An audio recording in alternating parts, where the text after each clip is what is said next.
Hello, and thanks for tuning into this video. My name is Zach, and I'm a lifelong reader and lover of all things science fiction, fantasy, comics, manga, personal development, and everything in between.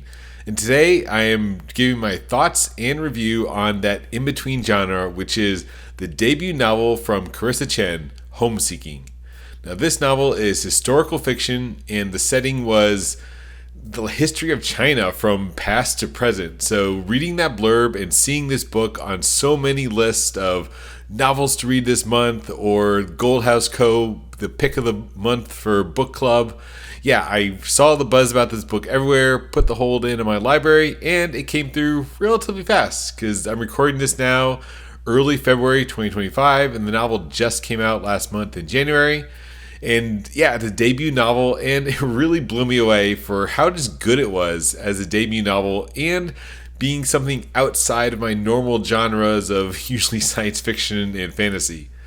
So this novel, what really drew me to it was, the blurb and the setting. The fact that it starts in kind of 30s Shanghai, and then it chronicles kind of the history of China through the lens of our two main characters up to the present. And it's not just China, but it's the Chinese diaspora. So it's a very interesting novel, a way the characters, in that historical fiction genre, how the characters' stories themselves tell the story of kind of the Chinese people and what's at least happened to a subset of them that grew up in that time in the 30s, kind of post World War II, and then through the Second Sino-Japanese War, through the Civil War, up to the present. So it's a really interesting, almost a speed run of Chinese history, and we do skip around a lot, obviously. It doesn't go into every event, but through the lens of our two main characters, Haiwen and Su Qi, we see how the changes of China and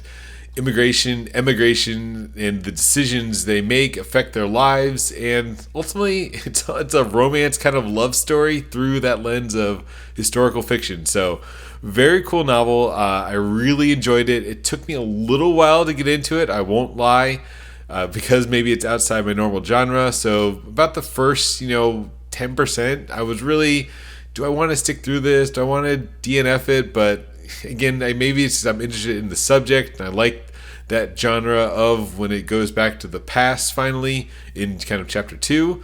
Then it started to pull me in as I just learned more about the world. So that's my just quick initial thoughts, and just give some additional context maybe about the color of this review / just thoughts. The book itself, as you've probably heard about if you're watching this, it's told from two timelines, which is a very interesting choice of structure to a novel. I can't have ever read anything similar. So Su Qi is the female main character. Her storyline is told from past to present. So it starts in like the late 30s Shanghai, and it goes up to present day, well, almost present day, like 2008 in California, USA. And then our second main character, Haiwen, his is told in reverse order. So we start the novel from his perspective in 2008 California, and then each chapter of Haiwen's story, and they alternate between Su Qi and Haiwen's perspective.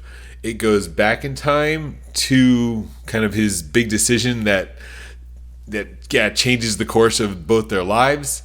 So this is, maybe it's going to have some spoilers, but the novel itself, because it's told in like a reverse and forward chronological order itself, you kind of know the spoilers of how it's going to end, but you're kind of meeting in the middle by the end of the novel, and that's kind of the crux of the storyline of why they made the decisions in the middle of their lives that affected the beginning and then the end, and we kind of see what led them there and then the results.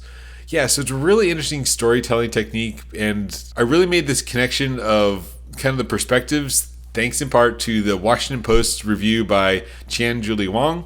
Her review is great. It kind of formed my opinions and solidified some of the thoughts I had on the characters after finishing the novel last night. And her analysis was better than mine, and it does show how the characters are both forward looking and past looking. So you get that throughout the novel, that Hai Wen is kind of this introvert kid when we first meet him in Shanghai in the late 30s of like jazz time, Shanghai Japanese occupation time. And then when we see him later in life, I guess later, but in the first chapter, he's an old man by this time in 2008, 60, 70 years later. And he's every time we see him in the novel, he's looking back at the past and using those memories to kind of shape who he is. He lives with a lot of regret. He lives in his head a lot. So it also, maybe the novel reminded me of the A24 film Past Lives. Not so much in the past lives was really about what could have been between these two lovers as they immigrate from the US, but I did kind of get glimpses of that feeling as I was reading this, because Hai Wen lives so much in his head. And maybe just the writing style of the author, Karissa Chen, it's so vivid, and I could see kind of my shades of myself of being introspective and introverted, and I can see those shades of regret about what could have happened if I would have made a different decision early in my life. What would the outcome be? Because as we see in the novel, these are obviously monumental decisions about war, life, and death, and moving countries, and the whole road of their lives changes based on some of the decisions they make. And then conversely, Suu Kyi's life, as we progress forward in time through her life, she gets more hardened by the decisions in life. So even though I guess Hai Wen is the one that makes some of the bigger, like not moral decisions, but like newsworthy kind of decisions.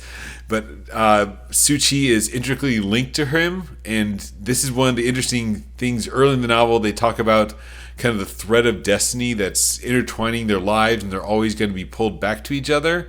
And this may be also why I started liking it when I read that chapter. Reminded me a lot of the other novel I read years ago at a book club called Red Thread of Fate, and dealing with the similar concept of how this concept of fate is kind of intertwined in people's lives and how they're constantly drawn to each other. And that's planted a seed in our mind early in the novel when they get a fortune telling that Suu Kyi and Hai Wen's life are going to be intertwined and they're going to pull each other back no matter how far apart they go. So we see that again through this shifting timelines of past and present, of how they're just inexplicably drawn to each other, and they bump into each other a couple times throughout their lives. Eventually, again, the spoiler, because we start in the future, that they meet together in 2008, and then in the flashback, they're also together in the 30s in Shanghai. So we know they're going to drift apart, come back together, and just be on this journey through life with them. So I don't have enough great things to say about it. It was really well done. You really felt for the emotional burden that they're both carrying about what could have been if Suu Kyi and Hai Wen had stayed together and somehow powered through all the adversity that life had thrown their way throughout all these horrible events. And that's the other frame of reference of how the larger kind of history of China is interwoven in the story, and how the events of the wars, the civil wars, the famine, and all the occupations, they go to Taiwan as through the nationalist movements, and how these world-shaping decisions affect the lives of everyday people, and in our case, our two main characters, Suu Kyi and Hai Wen. So really interesting novel. I love the story, love the two characters. The other thing that I'll point out that was in my mind as I was reading the early chapters in Shanghai, when it talks about kind of the glamorous life of Shanghai. So if you've ever heard of the electronic band called Shanghai Restoration Project with Dave DeYoung, this band was one of my favorites way back in the day. I just found about them on a podcast mixtape list way back when. I think this is late 2000s, 2006, 2007. Anyways, it's a awesome group that their debut album, the Shanghai Restoration Project, a self-titled album, it's a fusion of this exact time, the high time of 30s Shanghai jazz bars, but then fused with modern electronic music. I love that first album, and that just putting that out there, that was in my head as I was reading these scenes as they talk about the nightclubs and the jazz life of the golden age of Shanghai. So yeah, that's just a random side note and personal story, but check out the debut Shanghai Restoration Project album by Dave Liang. And then this novel itself, back to the actual book review. As I was saying, Homeseeking was, like a masterclass in a debut novel. Again, crazy to think this is a debut novel that someone was willing to be so kind of daring with this plot structure of this forward, backwards, shifting perspectives, and at the same time make it all work somehow, that I really felt for the characters.